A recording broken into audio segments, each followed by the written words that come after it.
मैं 7-8 भागों में आपको ये कहानी बताऊंगा, बड़ी रोचक कहानी है। लेकिन मैं शुरू करना चाहता हूँ ये बोल के, और इंग्लिश हिंदी एक साथ करेंगे आज, अलग अलग नहीं बोलूँगा मैं, बीच बीच में बोल के अलग अलग करेंगे। बट मूल बात ये है कि ऐसे ही नहीं बड़ी है भाजपा की अथाह कमाई। इसीलिए भाजपा ने चुनावों के लिए इलेक्टोरल बॉन्ड्स थी लाई, और काली कमाई और बेनाम चंदा अब भाजपा का सिर्फ यही रह गया है धंधा। And I want to tell you, as I will explain in a minute in those different parts, the story. But the basic point is that for undermining democracy, BJP's plans have always been sinister. And everyone is equally responsible, including the finance minister. In particular, this FIR, which we'll discuss, has uncovered, unmasked, unsealed and unveiled the true nature of the BJP, and in particular of its numero uno and numero duo. लेकिन ये कहानी जहां से शुरू होती है वहां से शुरू की जाए। सबसे पहले तो हम आपको भी इस प्रेस कॉन्फ्रेंस वार्ता के बाद आपको हम उसके एक्सट्रैक्ट्स भी देंगे। ये कहानी शुरू होती है जब किस सोच से बनाया गया इलेक्टोरल बॉन्ड, और उसके ऊपर टिप्पणी बड़ी स्पष्ट की है, बड़ी व्यापक की है, पुरजोर तरीके से, एनालिटिकल तरीके से की है उच्चतम न्यायालय ने। 1 वर्ष से ज्यादा हो गया। मैं उसके आपको 3-4 कुछ पंक्तियां पढ़ूंगा संदर्भ के लिए। यह सोच तब की है जब इलेक्टोरल बॉन्ड्स लाए गए थे। उनका उद्देश्य, उनका कारण, उनका पूरा एक परिणाम क्या होना चाहिए, तब सोच लिया गया था। सुप्रीम कोर्ट मेरे शब्द नहीं हैं। The disclosure of the particulars of the contributions may affect the freedom of individuals to the limited extent that the political party with the information could coerce those who have not contributed to them. ये सब शब्द तब के हैं, आज ये विदित हुए हैं, प्रमाणित हुए हैं। Under the current scheme, it is still open to the political party to coerce persons to contribute. Governmental decisions through a seat at the table and quid pro quo arrangements between the contributor and the political formation. ये मैं सिर्फ पंक्तियां पढ़ रहा हूं, मैं पूरा paragraph नहीं पढ़ रहा हूं। आपको पूरे पैरास एक्सट्रैक्ट के रूप में दिए जा रहे हैं हमारे ऑफिस द्वारा। The measure in the electoral bond scheme completely tilts the balance in favor of the purpose of informational privacy and abrogates all informational interests. फिर वापस पैरा के बाद पैरा में क्विड प्रो को का शब्दावली, वाक्य इस्तेमाल किया उच्चतम न्यायालय में। पढ़ नहीं रहा हूं, बहुत सारे ऐसे पैरास हैं। और अंत में कहा है कि इसलिए thus the amendment to this section दिया उन्होंने 182, manifestly arbitrary for treating political contributions by companies and by individuals alike, by permitting unregulated influence on companies and individuals in the process of governance and violating the principle of free and fair elections, etc. etc. तो ये तो हुआ कहानी की शुरुआत, जिसको यद्यपि मैं दोषारोपण कुछ करना चाहता हूं विलंब के बाद, लेकिन बड़ा स्पष्ट रूप से उच्चतम न्यायालय ने नकारा। अब इसका तीसरा पहलू क्या है? आप ही लोगों ने, यानी प्रेस ने, अभी नहीं पिछले 1 वर्ष के अंदर अनेक सार्वजनिक रूप से नाम, किस्से, कहानियां, फैक्ट्स, तथ्य, डेट सब प्रकाशित की है। इसलिए जो मैं कह रहा हूं नया नहीं है। लेकिन क्या पैटर्न क्या रहा है? पहला पैटर्न यह है कि आपने कब लिया इलेक्टोरल बॉन्ड, किस तिथि पे लिया, कितने का लिया, उस लेने के पहले कितनी बार दस्तक दी आपके दरवाजे पे ईडी ने और आईटी ने, उस दस्तक के बाद आपको कितनी प्रताड़नाएं सहनी पड़ी, कभी जेल के अंदर या जेल के बाहर, और उसके बाद ये जादुई छड़ी हुई कि आपने खरीदा इलेक्टोरल बॉन्ड, आपने स्वतः खरीदा, ये आपको विश्वास दिलाया जा रहा है। स्वतः इन्वर्टेड कॉमर्स में है। इलेक्टोरल बॉन्ड खरीदा और उस जादुई छड़ी के बाद या तो आप रिहा हो गए या आपके पूरी कार्रवाई पे ढील दी गई। इसके ये तीसरा पक्ष है। इसके उदाहरण दसों हैं। मेरे काबिल मित्र आपको कई उदाहरण देंगे। एक उदाहरण है गेमिंग के विषय में, हैदराबाद से है। दूसरा उदाहरण है उन व्यक्तियों का जिनके केसेस आपके सामने आए, वो भी हैदराबाद से हैं। उनमें से कोई अप्रूवर बना, किसी ने किस्सा कहानी सुनाई पहले बिल्कुल विपरीत बोलने के बाद, और अंत में उनको छोड़ा गया या बेल मिली इलेक्टोरल बॉन्ड्स बहुत बड़े बड़े अमाउंट्स के खरीदने के बाद। तीसरा उदाहरण एक ऐसी कंपनी का है जिसको लगता है वो एक ही कंपनी है जो सभी इंफ्रास्ट्रक्चर कॉन्ट्रैक्ट्स ले लेती है भारत सरकार के। जम्मू कश्मीर से लेकर दक्षिण तक जो बड़े बड़े कॉन्ट्रैक्ट्स होते हैं वो वही लेती है। इसने लगभग 1000 करोड़ या 900 करोड़ का आंकड़ा एक कंपनी का इलेक्टोरल बॉन्ड्स खरीदे हैं। कई कार्रवाई हो रही हैं, हुई, चली, रुक गई, थम गई। उसके बाद इस प्रकार की और कंपनियां हैं आंध्र प्रदेश में, मैं तेलंगाना की बात नहीं कर रहा हूं जहां के और उदाहरण थे, दक्षिण में, इत्यादि इत्यादि। और कई तो ऐसे उदाहरण हैं, ये सब आपको हम एक लिखित रूप में देंगे, छपा हुआ है, आप ही लोगों ने छापा है।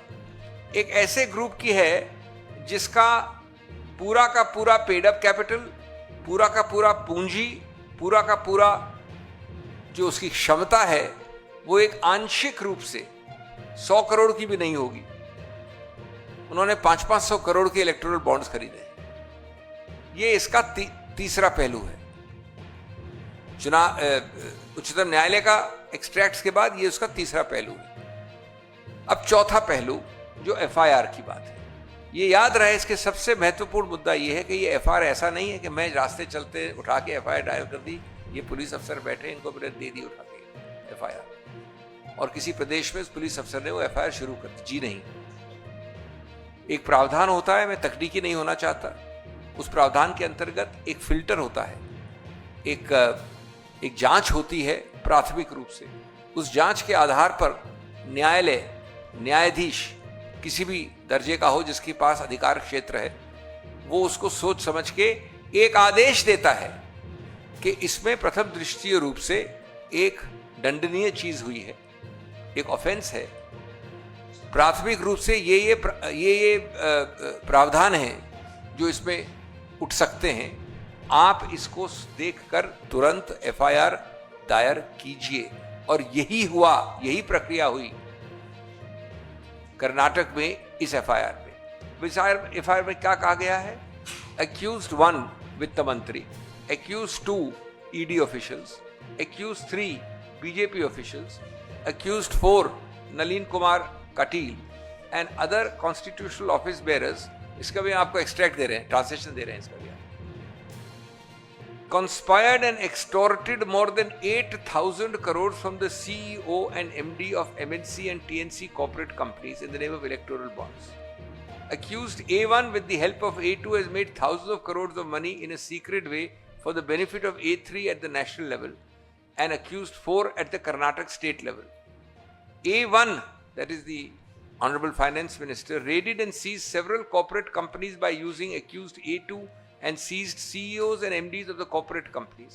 Fearing the attack of accused A2, many corporate companies were forced to buy electoral bonds worth crores.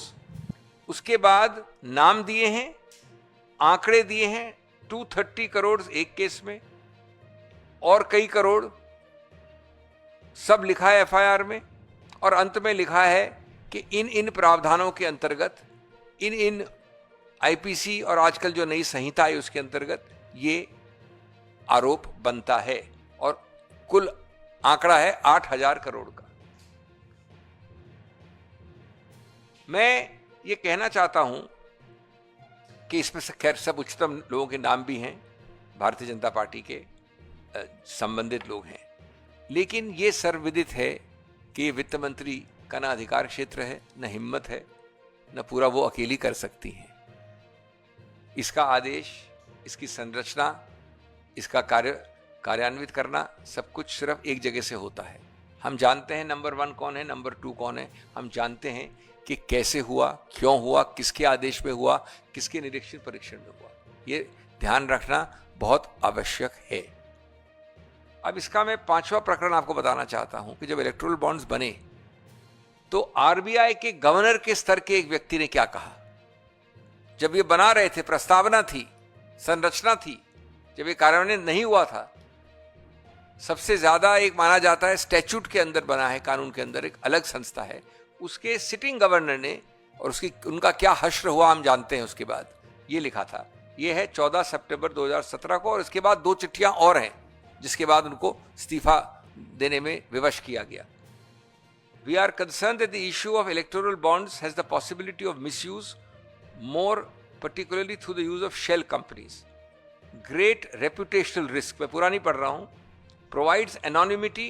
We believe this can be better achieved in a different way. Otherwise, it can lead to money laundering. बाद में उन्होंने एक बार और चिट्ठी लिखी जिसमें money laundering के बारे में कहा, fraught with serious risk of money laundering. मैं सब कोटेशन कर रहा हूं, मेरे कोई शब्द नहीं है। ये आरबीआई के माननीय गवर्नर लिखते हैं सरकार को, और सरकार उसको डस्टबिन में फेंक देती है, उनको हटा देती है। ये सोच थी। इसका अगला पक्ष जो मेरे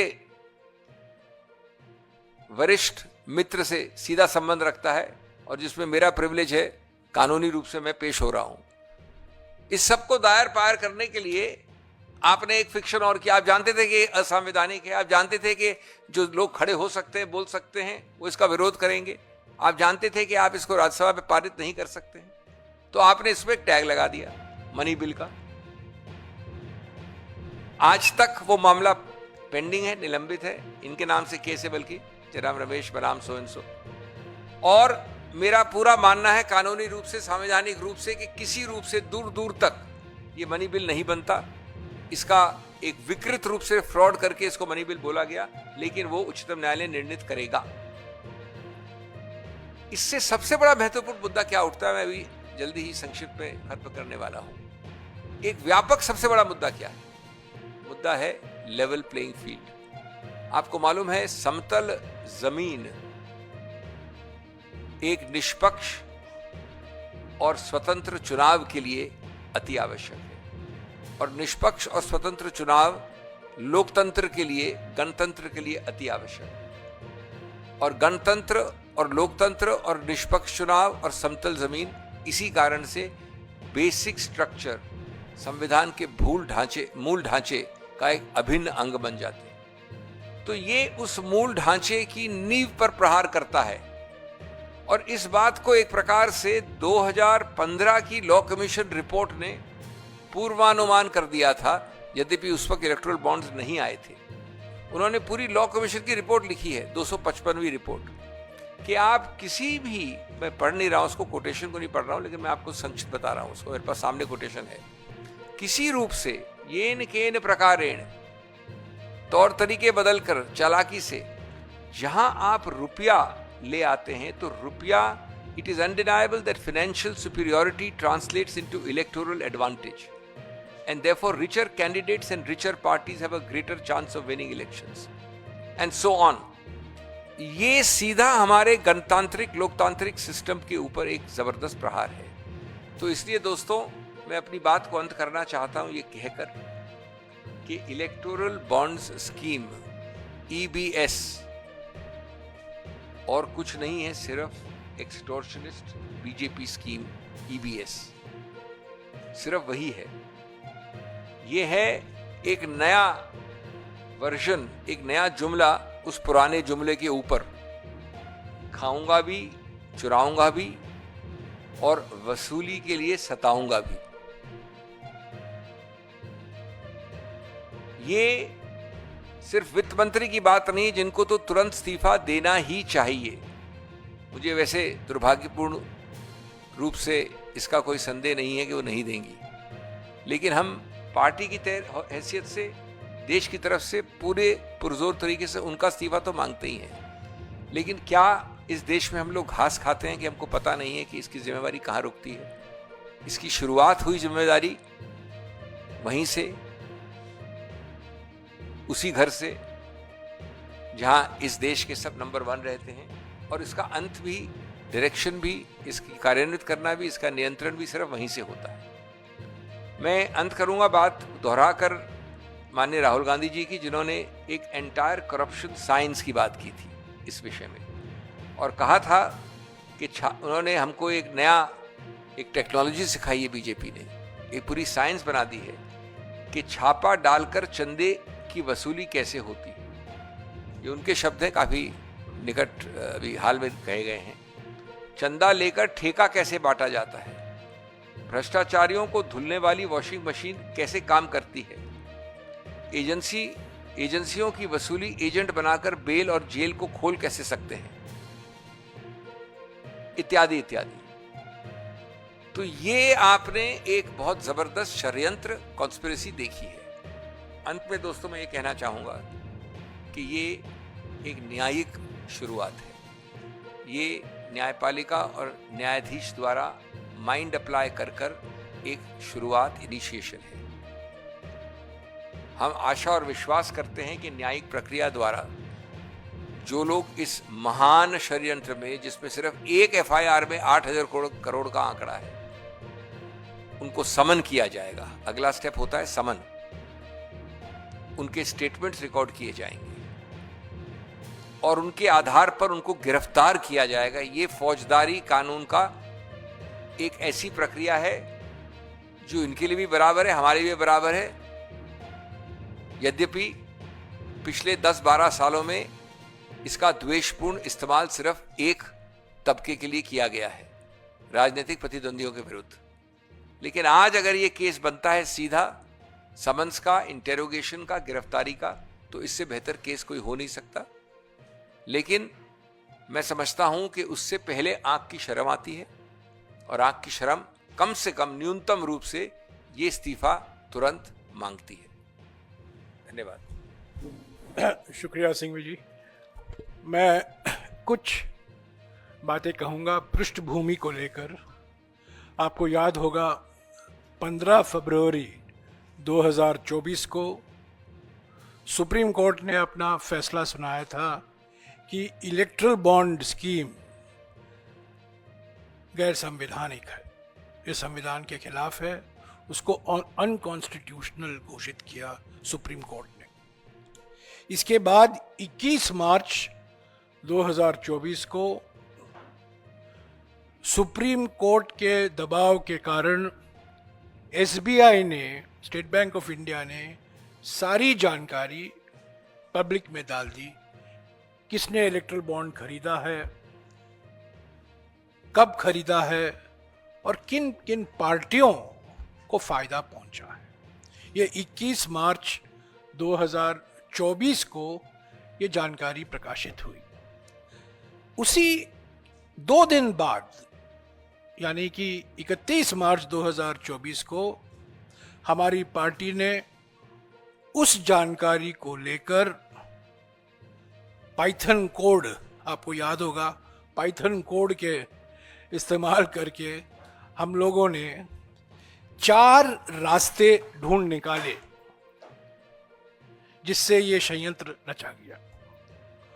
और मैं आपको याद दिलाना चाहता हूं ये 4 रास्ते क्या थे। पहला रास्ता था चंदा दो धंधा लो। ये सीधा रास्ता था, चंदा दो धंधा लो। दूसरा रास्ता था ठेका लो धंधा चंदा दो। क्या फर्क है इन दोनों में? पहला रास्ता चंदा दो धंधा लो, ये प्रीपेड हो गया।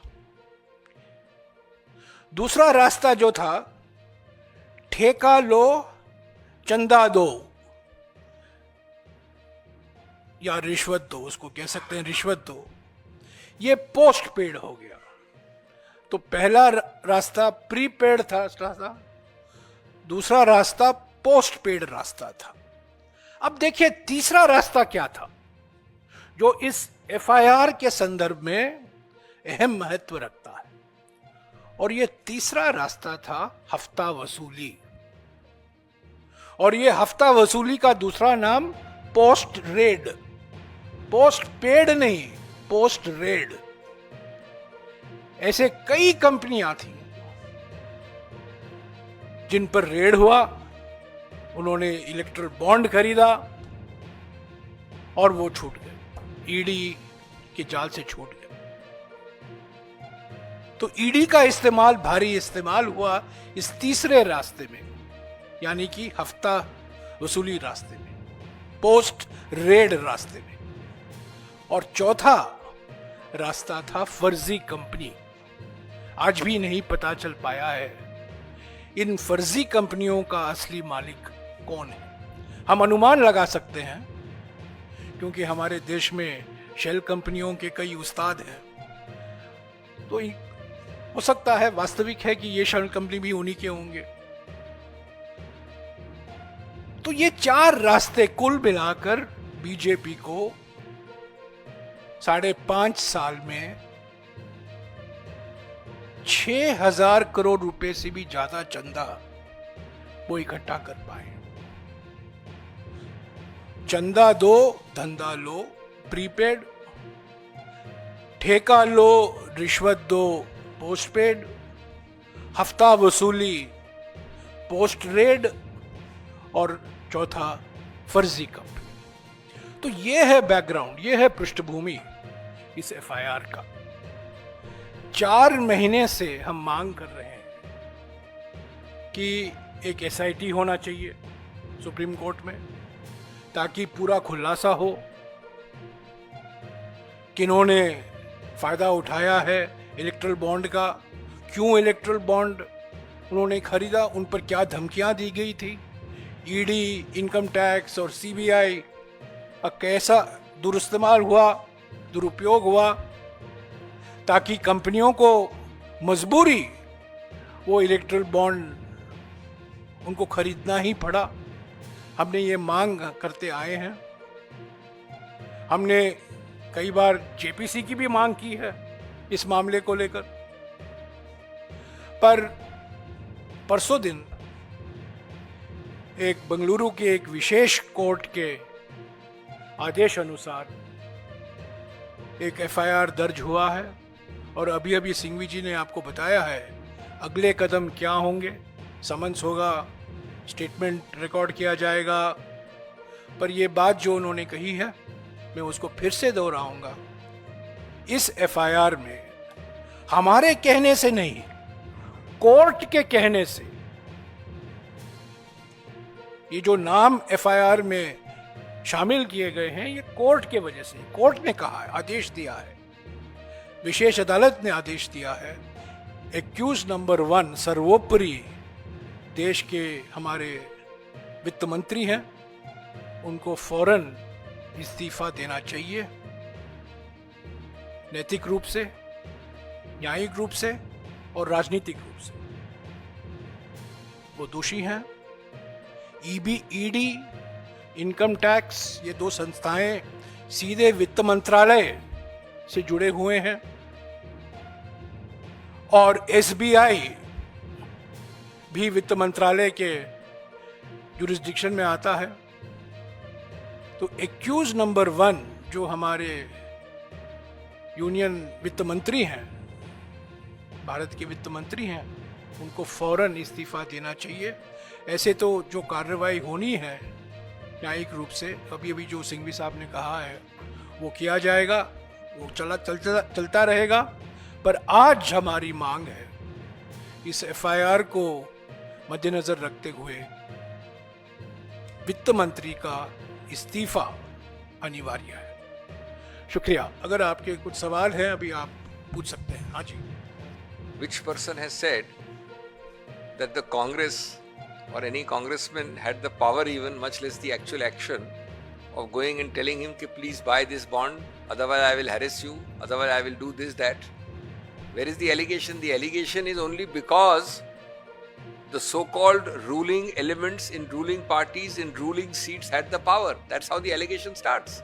So it's a completely lopsided, ridiculous, perverse kind of comment to make, saying that the same thing should apply to the Congress. No other party in this country for the last 12 years has not only had this power but has exercised it so brazenly, so perversely, so malafide. So the allegation is based on that who exercises the power. देखिए FIR क्यों दर्ज हुआ? FIR इसलिए दर्ज हुआ है क्योंकि संस्थाओं का दुरुपयोग हुआ है, धमकी दी गई है, उत्पीड़न हुआ है। जैसा कि मैंने कहा, हफ्ता वसूली का रास्ता अपनाया गया है और कोर्ट ने कहा है ये एक्सटॉर्शन है, धमकी देकर चंदा लिया गया है। वही तो मूल कारण है, मूल बात तो ये है। और पिछले 10 साल से ईडी हमारे हाथ, कांग्रेस पार्टी के हाथ में नहीं है, इनकम टैक्स हमारे हाथ में नहीं है, सीबीआई हमारे हाथ में नहीं है। तो हम कैसे इन संस्थाओं का दुरुपयोग कर सकते हैं? अगर इन संस्थाओं का दुरुपयोग हुआ है, जो कोर्ट ने माना है और कोर्ट ने कहा है, तो वास्तविक है कि गुनहगार तो बीजेपी है, बीजेपी पार्टी है, बीजेपी के नेता हैं। तो ये आरोप लगाना नेता प्रतिपक्ष कर्नाटक में अशोक जी के द्वारा बिल्कुल बिना तथ्य है, बेमतलब है।